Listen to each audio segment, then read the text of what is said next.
नमस्कार साथियों, एक बार फिर आप सभी का स्टडी अड्डा ऑनलाइन क्लासेज में बहुत बहुत स्वागत है।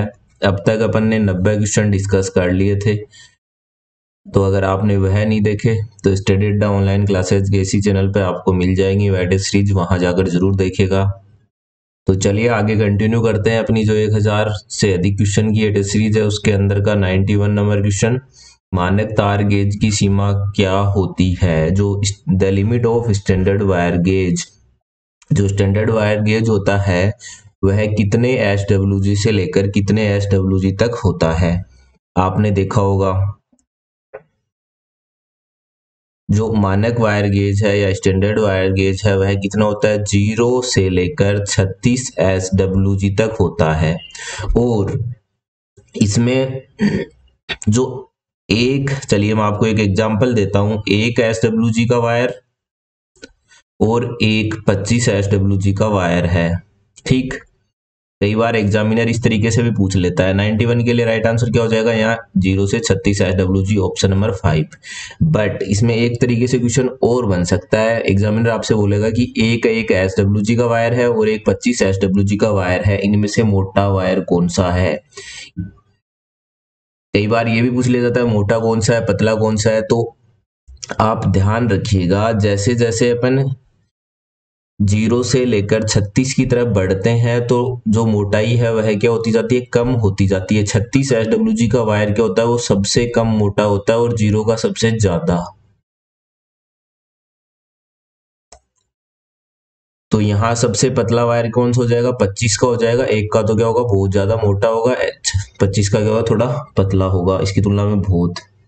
तो इस तरीके से भी क्वेश्चन बन सकता है। तो ये मोटाई वाला और ये रेंज वाला, ये दोनों क्वेश्चन आप यहाँ से कवर करके चल सकते हो।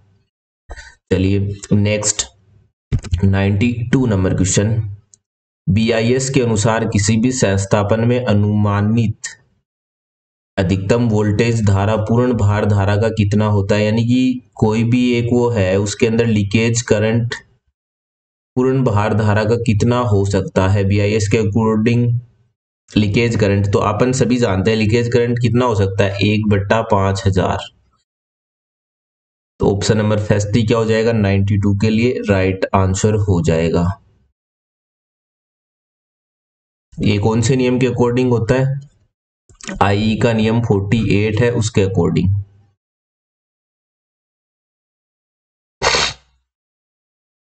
चलिए नेक्स्ट 93 नंबर क्वेश्चन। बीआईएस के अनुसार फर्श से स्विच की ऊंचाई कितनी होनी चाहिए? जो अपना सरफेस है उससे जो स्विच लगा है उसकी हाइट कितनी होनी चाहिए? आपसे ये पूछा है बीआईएस के अकॉर्डिंग, यानी कि ब्यूरो ऑफ इंडियन स्टैंडर्ड के अकॉर्डिंग।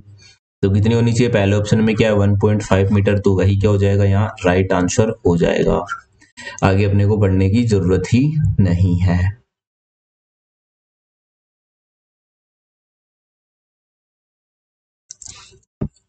चलिए 94 नंबर क्वेश्चन।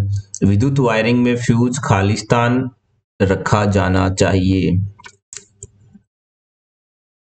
पृथ्वी यानी कि जो अर्थिंग का वायर होता है उसमें अपन फ्यूज लगाते हैं? नहीं लगाते। उसके बाद क्या है? लाइव वायर या फेज वायर के अंदर? तो हाँ, जो फेज वायर होता है उसी के अंदर तो अपन फ्यूज लगाते हैं। तो ये बात सही है। चलिए उसके अलावा आगे देख लेते हैं। सीधे लैंप में, न्यूट्रल वायर में, किसी भी तार में नहीं। सबसे बेस्ट ऑप्शन यहाँ क्या होगा? लाइव या जो फेज वायर होता है उसके अंदर अपन फ्यूज हमेशा लगाते हैं। Next 95 number question. एसडब्ल्यूजी 22 का 22 क्या बोल रहा है? 22 एसडब्ल्यूजी का वायर है, ठीक। उसका नॉर्मली व्यास एमएम में क्या होगा? ये आपसे पूछा। 22 एसडब्ल्यूजी का जो वायर है वह एमएम में क्या होगा? तो सबसे पहले तो आपको पता होना चाहिए 22 एसडब्ल्यूजी। आप जैसे ही पढ़ो आपके दिमाग में आना चाहिए 22 का वायर क्या होगा? पतला होगा, ठीक है।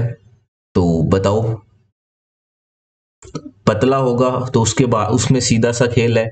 ऑप्शन में देख लीजिए, एक वाला और दो वाले, ये ऑप्शन तो होंगे नहीं, ये सीधे कैंसिल। 22 है तो इन दो में से एक होगा। तो इसका कोई फॉर्मूला या कोई ट्रिक तो है नहीं, वो एक टेबल है, वो आप वहां से याद कर सकते हो। अदरवाइज दो चार ये जो एग्जाम में कंटिन्यू पूछे जाते हैं उनको याद कर लीजिएगा। 22 और 14 और 26 से दो चार डाटा है।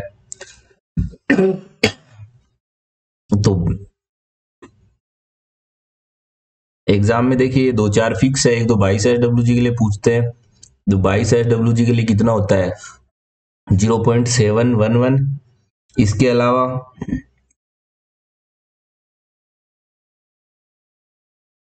22 का पूछा जाता है, एक 24 का पूछा जाता है और एक 26 का। ये एग्जाम में कंटिन्यू रिपीट होते हैं।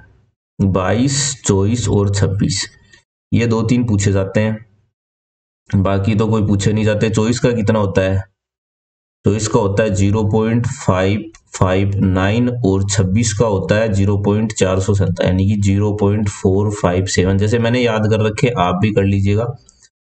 22 का 0.711, 24 का 0.599 और 26 का होता है 0.457। ये तीन इंपॉर्टेंट है, यही कंटिन्यू एग्जाम में पूछे जाते हैं। बाकी तो अगर कोई आ जाए तो छोड़ के चल सकते हो क्वेश्चन को, पूरी टेबल तो याद होना बहुत मुश्किल है। नेक्स्ट, और अगर कोई करे तो बहुत बढ़िया बात है। सेवा लागत यानी कि सर्विस कॉस्टिंग, सेवा लागत को इस प्रकार वर्गीकृत किया जाता है कि in service costing cost are classified as, किस प्रकार से किया जाता है चलिए देखते हैं। नियत लागत, सामान्य लागत और मानक लागत, स्थिर प्रभार, चालू प्रभार और रखरखाव लागत। हाँ तो यही हो जाएगा यहाँ राइट आंसर।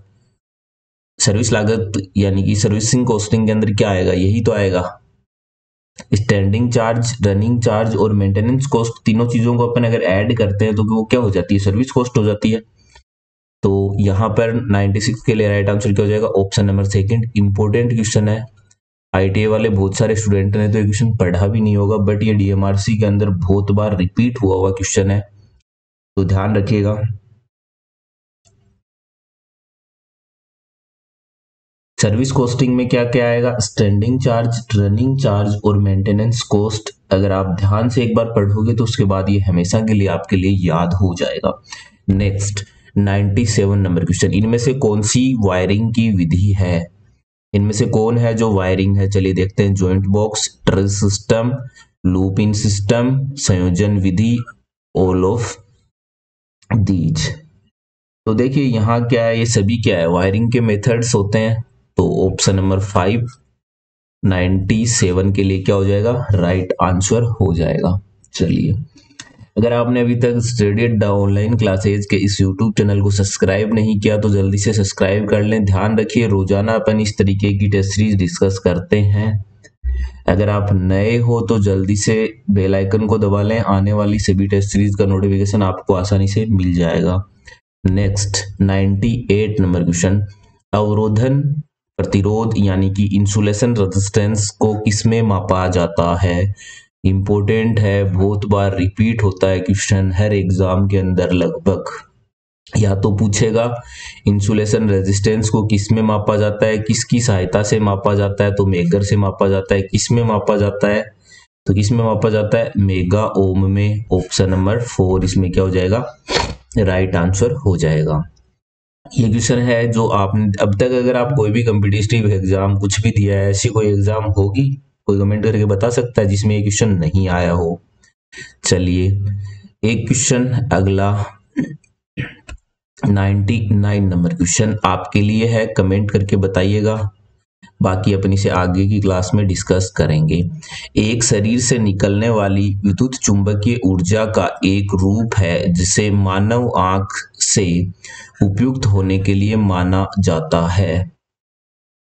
ये क्वेश्चन अपन आगे की क्लास में कराऊंगा मैं आपको, तब तक आप इस क्वेश्चन का आंसर कमेंट करके जरूर बताइएगा कैसा क्वेश्चन लगा।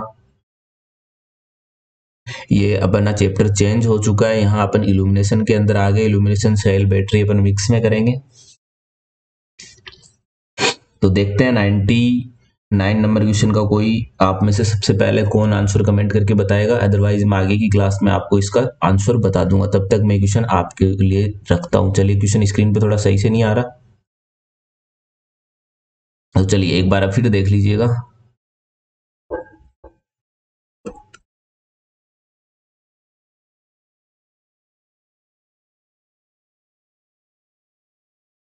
चलिए,